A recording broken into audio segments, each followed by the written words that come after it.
오늘의 말씀은 당부의 말씀이라는 제목으로 말씀을 생각해 보기를 원합니다.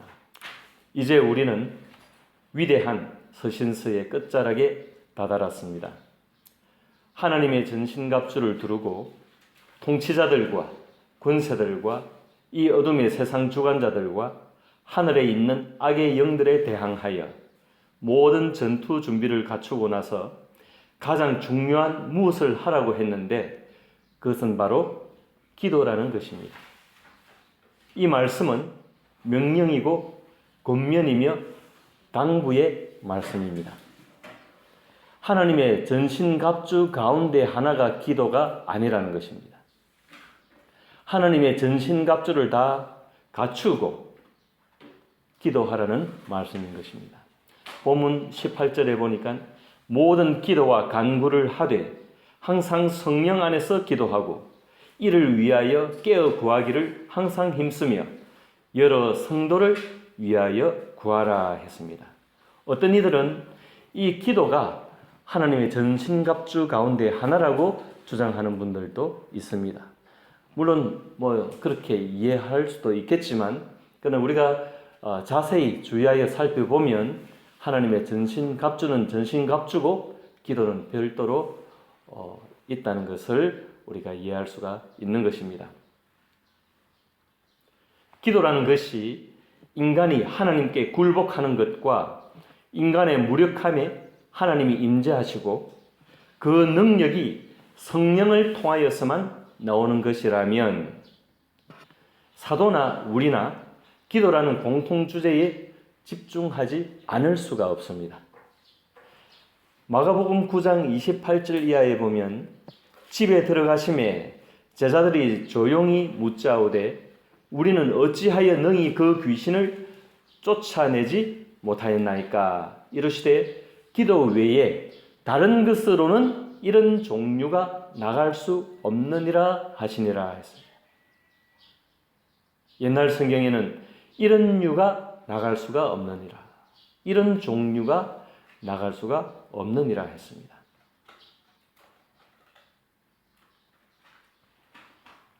사탄을 대적하는 데에 기도 없이는 불가하다는 말씀입니다.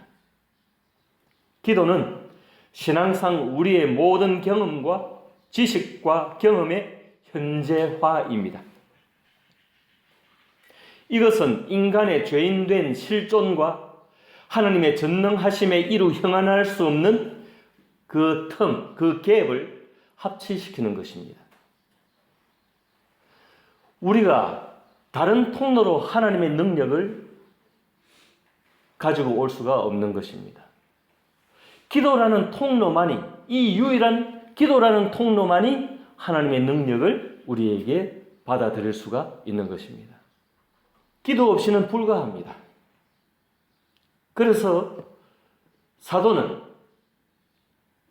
전신갑주를 갖추고 기도하라고 당부하고 있는 것입니다. 그런데 어떤 사람들은 이런 종류가 기도를 통하여 나오는 하나님의 능력, 그러한 종류가 우리 인생살이에 얼마나 유용한가라고 생각할지도 모르겠습니다. 이런 종류 말씀입니까? 어떤 종류입니까? 귀신 들린 사람이 귀신의 소나기에서 풀려나는 등등의 종류입니다. 조금 전에 마가복음 9장에 나타나는 귀신을 쫓아내지 못하였는데 제자들이 예수님께서 귀신을 쫓아주시고 제자들에게 이르시되 기도 외에 다른 것으로는 이런 종류가 나갈 수 없느니라. 제자들이 예수님께 여쭈었습니다. 왜 선생님이여 왜 우리는 귀신을 쫓아내지 못하였나이까? 그래서 예수님이 하신 말씀이 기도 외에 다른 것으로는 이런 종류가 나갈 수 없느니라. 너희는 너희가 가진 지식과 너희가 가진 경험과 너희가 가진 어떤 능력으로 그 일을 행하려고 했겠지만 그러나 그 언제라도 기도라고 하는 통로, 그 언제라도 하나님의 능력이 역사한다는 그 믿음으로 이루어진다는 것입니다. 내가 어저께 귀신을 쫓아내었기 때문에 오늘도 당연히 쫓아내겠지 하고 내 능력에 의지하여 귀신을 쫓아낸다면 어떤 문제가 발생하겠지요? 그래서 기도라고 하는 것은 항상 하나님 앞에 하나님의 그 능력을, 살아계신 능력을 구하는 것이 기도입니다. 그러나 사람이 영육간에 혹은 안팎으로 또 전인적으로 온전하게 된다는 것이 얼마나 큰 복인가를 인생살이를 좀 아는 사람이면 이해가 될 것입니다. 우리가 기도를 통해서 귀신이 쫓겨나고 정서가 불안정한 사람이나 심리적으로 불안정한 사람들이 또 약물 중독이나 이런저런 내면의 문제가 있는 사람들이 하나님의 능력의 기도로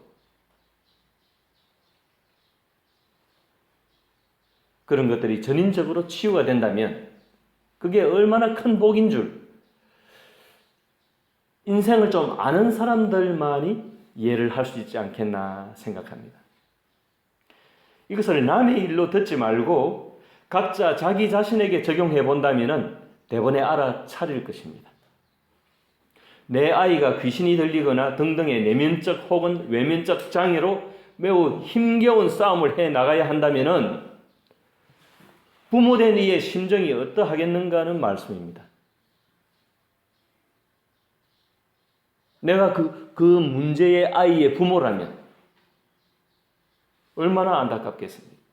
그러니 기도를 통해서 하나님의 능력을 덧입고 우리가 전인적으로 내면과 외면으로 안팎으로 온전한 사람이 되어지고 온전한 인생살이를 해 나가는 그 자체가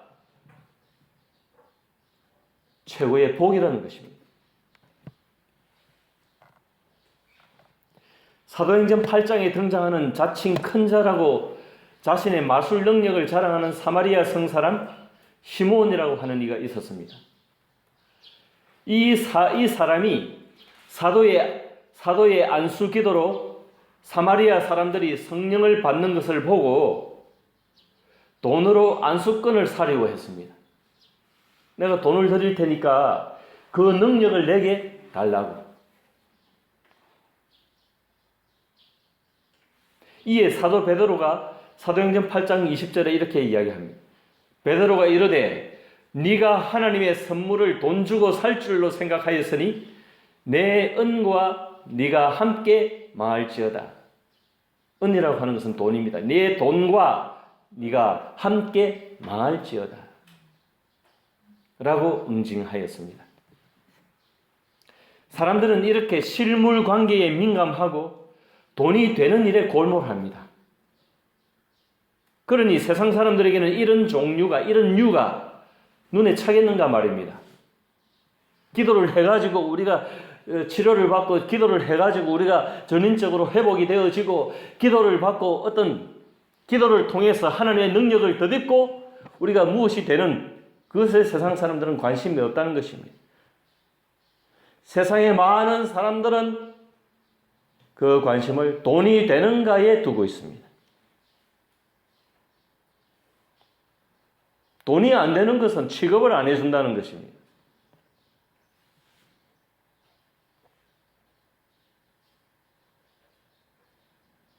학문도 돈이 되는 학문에만 몰리고 매달리고 인간의 정신을 풍성하게 하는 어떤 인문학이라든지 그런 것들 점점 쇠퇴하고 지금 대학교에서는 그런 학과들이 지금 철폐되는 그런 상황에 놓이지 않습니까? 안타까운 일이 아닐 수가 없는 것입니다. 그러니까 인간이 점점 황폐화되고 인간이 점점 물질화가 되어 간다는 것입니다. 인간이 인간다워야 되고 인간이 하나님의 형상을 입은 존재이기 때문에 이 인간의 존재라고 하는 것이 인간의 본질, 하나님의 형상을 닮은 그 존재가 되어져야 되는데 자꾸 돈이 되어지고 물질이 되어진다는 것입니다. 물질화가 되어진다는 것입니다. 그러니까 이 사회에서는 어떤 사건들이 발생합니까? 극악무도한 사건들이 전혀 양심에 거리낌이 없이 살인 공장을 만들고 사람을 살해하고 태워 죽이고 물에 빠뜨리고 토막을 내고 이렇게 죽이고 저렇게 죽이고 마치 닭을 잡듯이 인간을 인간으로 취급하지 않는다는 것입니다. 우리가 하나님을 닮아 전인이 건강하고 그러한 건강의 모습으로 밥을 맛있게 먹는 일도 얼마나 감사한 일인지요. 그런데 사람이 어떤 육신의 고통에서 놓이게 되는 일도 지극히 고마운 일인데 전인이 변화하여 새 사람으로 산다는 것이 인생에게는 얼마나 놀라운 일인지 아는 사람은 압니다. 아는 사람만 압니다. 그 아는 사람이 누구입니까? 사람이라 했는데 하나님입니까? 그 아는 사람이 누굽니까? 그 아는 사람이 장종수입니다. 아멘. 그 아는 사람이 제혈록입니다. 아멘. 그 아는 사람 제하영입니다.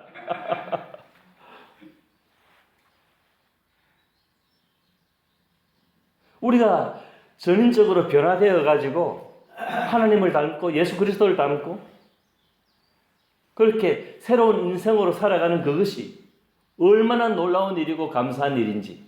아멘. 예수 믿고 좀 충성 봉사하면 내가 돈 좀 벌려나 하는 것은 다른 문제입니다. 돈이 나오네. 그러니까 사람들은 돈이 되는 일에만 집중을 합니다. 그러니까 기도하고 기도를 통해서 하나님의 능력을 받고 기도를 통해서 우리가 새로운 사람이 되고 기도를 통해서 귀신을 축출하고 기도를 통해서 우리가 인생으로서 온전해지는 그 자체가 복인 줄 모른다는 것입니다. 그러니까 기도가 인기가 없다. 로마서 8장 1, 2절에 보면은 그러므로 이제 그리스도 예수 안에 있는 자에게는 결코 정죄함이 없나니 이는 그리스도 예수 안에 있는 생명의 성령의 법이 죄와 사망의 법에서 너를 해방하였음이라. 여러분, 죄와 사망의 법에서 해방된 이것이 얼마나 큰 복인지 아는 사람만 안다는 것입니다. 모르죠. 사람들이 모르니까, 이 가치를 모르니까. 그러나 우리는 그 가치를 알아야 된다는 것입니다. 에베소서 5장 8절에 너희가 전에는 어둠이더니 이제는 빛이라 빛의 자녀들처럼 행하라. 이제는 우리는 전에는 어둠이었지만 우리는 이제 빛이라는 것입니다. 얼마나 감사한 일입니까? 오늘 사도 바울의 이 당부의 말씀을 통해서 이 기도를 말씀하고 있는데 사도 바울이 우리에게 기도를 당부하면서 하는 이 말씀, 기도를 실행함에 있어서 우리가 눈여겨볼 것이 있다는 것입니다. 첫째로 성령 안에서 기도하라는 것입니다. 기도를 하되 성령 안에서 기도하라. 우리가 전신갑주를 입고 있다고 다 된 일이라 여기면 이미 패배한 것입니다. 진리의 띠, 진리의 허리띠, 복음의 신, 믿음의 방패, 구원의 투구, 성령의 검, 곧 하나님의 말씀 등등 이런 하나님의 전신갑주를 갖추고 있다 해서 이제 다 됐겠지 하면 그 순간 무너진다는 것입니다. 이 전신갑주는 도구에 불과합니다. 이 전신갑주가 갑주의 기능을 하려면은 그것을 운용하는 힘의 원천이 별도로 있다는 것입니다. 그 힘의 원천은 무엇입니까? 전신갑주가 도구인데 그 도구를 사용할 수 있는, 그 도구를 부릴 수 있는 힘의 원천은 성삼위 하나님이십니다. 그렇기 때문에 기도해야 한다고 말씀하는 것입니다. 이것을 제 나름대로 규명하기로는 신앙의 현재화입니다. 신앙의 현재화. 신앙 안에서 우리가 경험이 있습니다. 신앙 안에서 우리가 믿음이 있습니다. 신앙 안에서 우리가 가진 말씀이 있습니다. 신앙 안에서 우리에게 어떤 능력과 어떤 기능이 있습니다. 그러나 이것이 현재화되기까지에는 기도가 필요하다는 것입니다. 기도 없이는 현재화가 되지 않는다는 것입니다. 기도 없이는 그것들이 무용지물이라는 것입니다. 내가 어제까지 100번이고 1000번이고 믿습니다라고 한 그 믿음이 있다라고 하더라도 그 믿음의 힘이 발휘되는 것은 오늘의 기도가 필요하다는 것입니다. 신앙의 현재화. 우리가 항상 어느 때든지 하나님과 생생한 관계에서 하나님으로부터 힘과 능력을 얻지 못한다면 우리에게 어떤 도구가 있든지 간에 허사에 지나지 않습니다. 자랑으로 남습니다. 내가 기도하면 병자가 낫습니다. 내가 뭐 하면은 내가 어떻게 됩니다. 내게 능력이 있습니다. 내가 뭐 방언을 합니다. 내가 뭘 합니다. 하면서 자랑만 남죠. 그러나 항상 우리 신앙의 그 모든 기능들과 그런 모든 전신갑주들은 기도를 통하여 현재화를 시켜야 됩니다.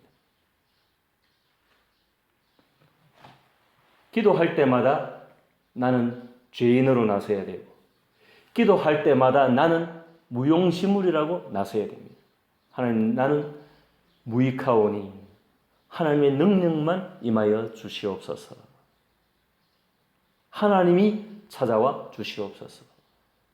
성령 안에서 성령께서 역사하여 주시옵소서. 나는 힘이 모자라오니 힘이 없사오니 주여. 그것이 성령 안에서 기도하는 것입니다. 성령 밖에서 내가 천하를 호령한다 할지라도 만일 간혹 역사가 일어날 수 있습니다. 병을 고칠 수도 있고, 그러나 그것은 사단의 속임수입니다. 제가 분명히 말씀드립니다. 사탄의 속임수입니다. 성령 안에서 기도해야 됩니다. 무당도 병자를 치료하기도 하는데 제가 그것을 무수하게 봤는데, 그러니까 우리가 분별을 잘 해야 됩니다. 성령 안에서의 기도인가, 성령 밖에서의 기도인가, 내 능력으로 기도하는 것인가, 인간적인 것으로 기도하는 것인가, 신적으로 기도하는 것인가, 구분해야 된다는 것입니다. 그 옛날 다윗은 블레셋의 이 망명 생활, 블레셋에서 이 망명 생활을 할 때에 아말렉의 침공으로 거주하던 이 시글락 성이 불타고 가족들이 잡혀간 상황에서 갑옷 위에 제사장의 조끼 에봇을 입고 하나님께 기도하였습니다. 갑옷 위에 제사장의 조끼 에봇을 입었다 하는 것은 저의 표현입니다. 왜냐하면 전쟁에서 돌아왔고 전쟁에서 돌아오자마자 또 다른 족속이, 아말렉이라는 족속이 백성들의 이 아녀자들과 이 재산을 다 불태우고 다 잡아가 버렸습니다. 그러니까 갑옷을 벗고 옷을 평상복으로 갈아입을 그런 겨를도 없이 지금 눈앞에서 벌어진 일이기 때문에 제사장에게 아비아달 제사장에게 에봇을 가져오라. 에봇을 입었다는 표현도 없습니다. 제가 좀 궁금하긴 했지만 입었는가 안 그러면 에봇을 가져다 놓고 그냥 하나님께 기도를 했는가 그건 잘 모르겠습니다만 조끼를 가지고 에봇을 가지고 오라 했으니까 입지 않았을까 싶은데 그래서 그 에봇으로 뭐라고 하나님께 기도했는가 하면 내가 이 군대를 추격하면 따라잡겠나이까 했습니다. 이 장면이 사무엘상 30장에 나옵니다. 그러니까 다윗이 아무리 그 옛날 소년 시절에 골리앗을 쳐 부수고 때려잡고 이기고 승리하고 어떤 그런 전장에서 이기고 승리하는 대단한 장수라 할지라도 오늘의 하나님 앞에 무릎 꿇고 완전히 무력한 상태에서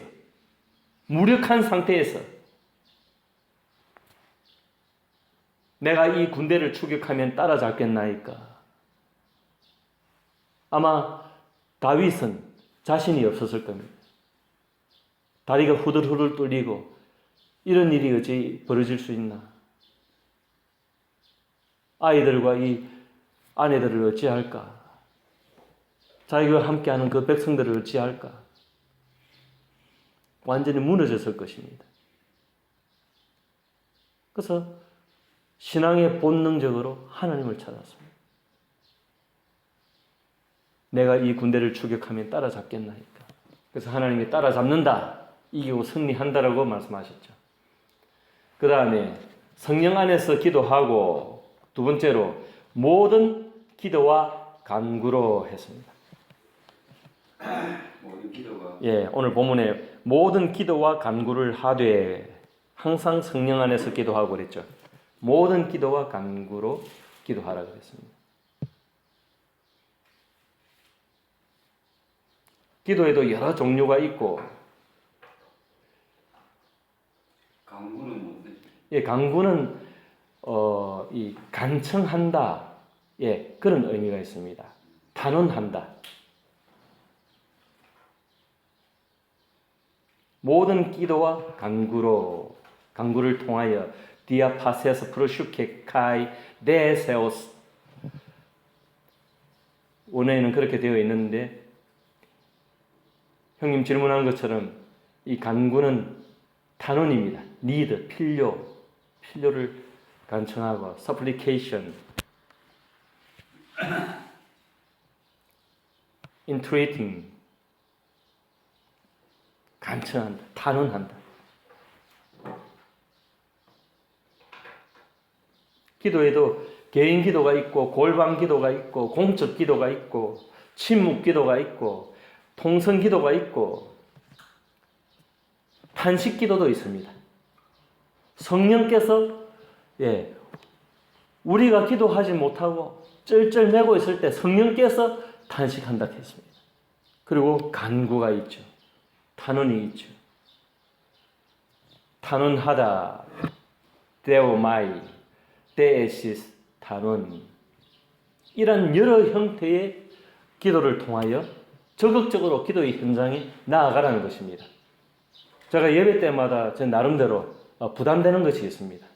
목사에게도 부담되는 것이 있는데 예배의 절차 가운데 우리가 통성으로 기도하는 부분이 부담되기도 합니다. 왜냐하면 통성으로 기도하게 되면 목소리를 높여야 되고 목이 이렇게 잠기게 되고 그런 부담감도 있고 또 예배 시초에 갑작스레 우리가 통성으로 기도하자 해서 이렇게 확 나가기가 좀 이렇게 쉽지가 않습니다.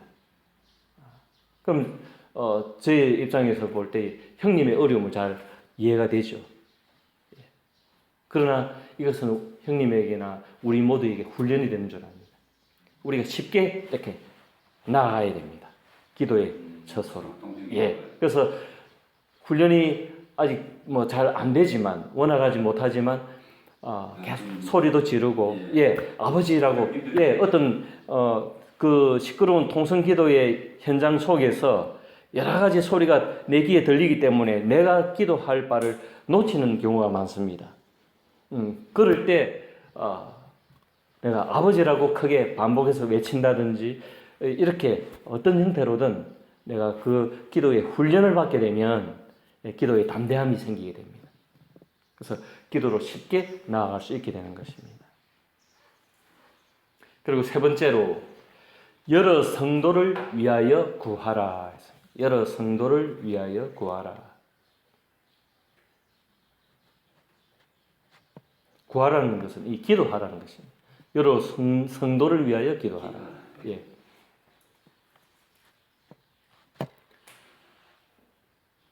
여러분, 왜 내 앞가림도 못하고 내 코가 석자인데 어떻게 남을 위해서 기도할 수 있나, 이런 생각을 우리가 가질 수 있지 않습니까?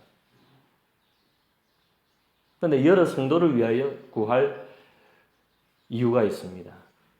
이것은 지체의식에서 나오는 인간애입니다. 형제애입니다. 형제의식입니다. 지체의식. 그것을 지체의식이라고 하는데, 지체가 뭐냐? 지체는 우리가 팔, 다리, 가지, 나무로 치면 가지고, 우리 몸으로 치면 팔, 다리의 수족입니다. 요한복음 15장 5절에 보면 나는 포도나무요 너희는 가지라 그랬습니다. 예수님은 포도나무고 너희는 가지라. 그러니까 예수님과 한 몸을 이뤘다는 거죠. 그러니까 이쪽 팔이 아프면 다른 팔도 아프다는 거죠. 형님이 고통스러우면 저도 고통스럽고, 제가 고통스러우면 형님이 고통스럽다는 겁니다. 제가 죽겠는데 형님은 하하하 즐거워라 이래 할 수는 없지 않습니까? 서로가 통한다는 거예요. 에베소서 4장 4절 이하에 보니까 몸이 하나요 성령도 한 분이시니 이와 같이 너희가 부르심의 한 소망 안에서 부르심을 받았느니라. 주도 한 분이시요 믿음도 하나요 세례도 하나요 하나님도 한 분이시니 곧 만유의 아버지시라. 만유 위에 계시고 만유를 통일하시고 만유 가운데 계시도다. 에베소서 4장 16절에는 그에게서 온 몸이 각 마디를 통하여 도움을 받음으로 연결되고 결합되어 각 지체의 분량대로 역사하여 그 몸을 자라게 하며 사랑 안에서 스스로 세우느니라. 한 몸이라는 것입니다. 온 몸의 각 마디 그 지체가 하나로 연결되어져 있다는 거예요. 연결되어 결합되어 연결되고 결합되어, 옛날 성경에는 서로 상합되어 그런 표현이 있죠. 서로 결합되어져 있다. 각 지체라는 것입니다. 한 몸이라는 것입니다. 그래서 여러 성도를 위해서 기도하라. 우리는 더 이상 우리 자신을 위해 살지 않기 때문에 그렇습니다. 우리 자신을 위해서 살지 않고 주님을 위해서 사는 사람입니다. 그래서 주님의 몸된 교회를 위해서 기도하는, 주님의 지체들을 위해서 기도하는 것입니다. 그렇게 해야 되는 것입니다. 고린도후서 5장 15절에 보니까 그가 모든 사람을 대신하여 죽으심은 살아있는 자들로 하여금 다시는 그들 자신을 위하여 살지 않고 오직 그들을 대신하여 죽었다가 다시 살아나신 이를 위하여 살게 하려 함이라. 우리가 우리 자신을 위하여 살지 않고 이제 주님을 위해서 산다는 것입니다.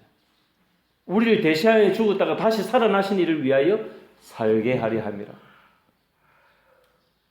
로마서 14장 7절 8절에 보니까 우리 중에 누구든지 자기를 위하여 사는 자가 없고 자기를 위하여 죽는 자도 없도다. 우리가 살아도 주를 위하여 살고 죽어도 주를 위하여 죽나니 그러므로 사나 죽으나 우리가 주의 것이로다. 이를 위하여 그리스도께서 죽었다가 다시 살아나셨으니 곧 죽은 자와 산 자의 주가 되려 하심이라.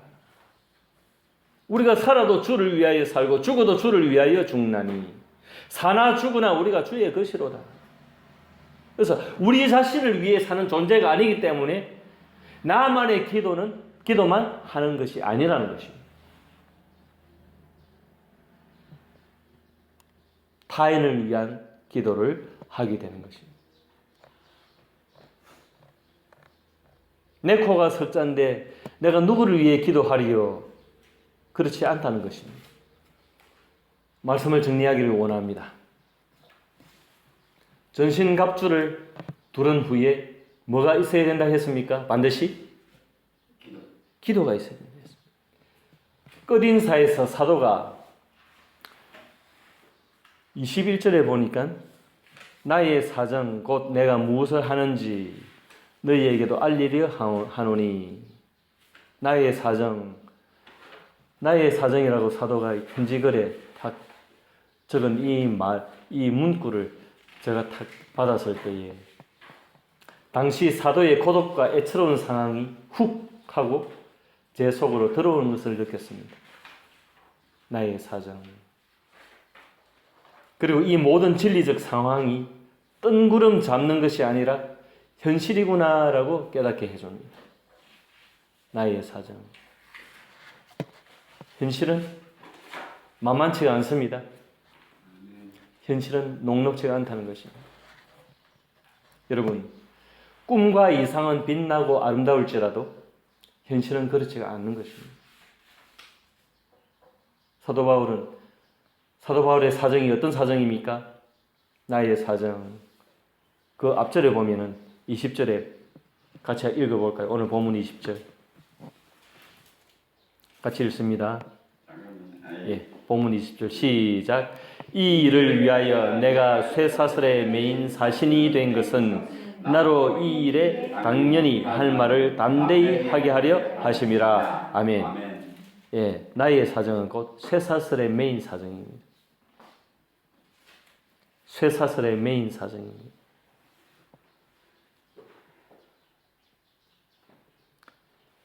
세상적인 관점에서 보면 참 형편없는 사정이죠.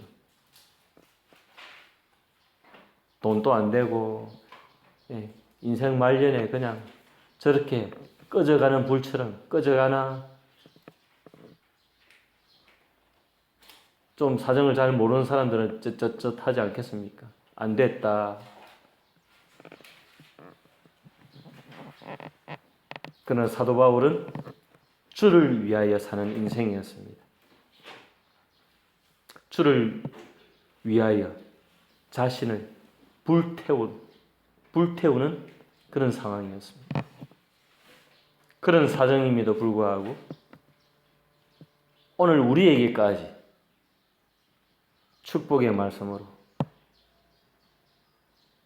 이 편지글을 마무리하는 것을 볼 수가 있습니다. 23절에 보니까 아버지 하나님과 주 예수 그리스도께로부터 평안과 믿음을 겸한 사랑이 형제들에게 있을지어다.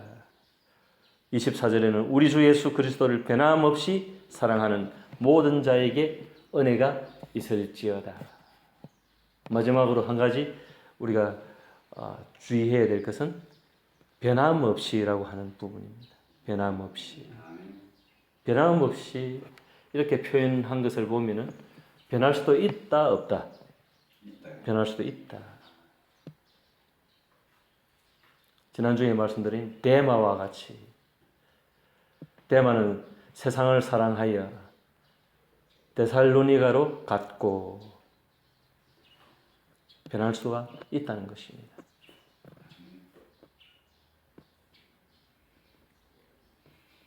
사도 바울에게 있어 굉장히 두드러지고 앞장섰던 제자였는데 세상을 사랑하여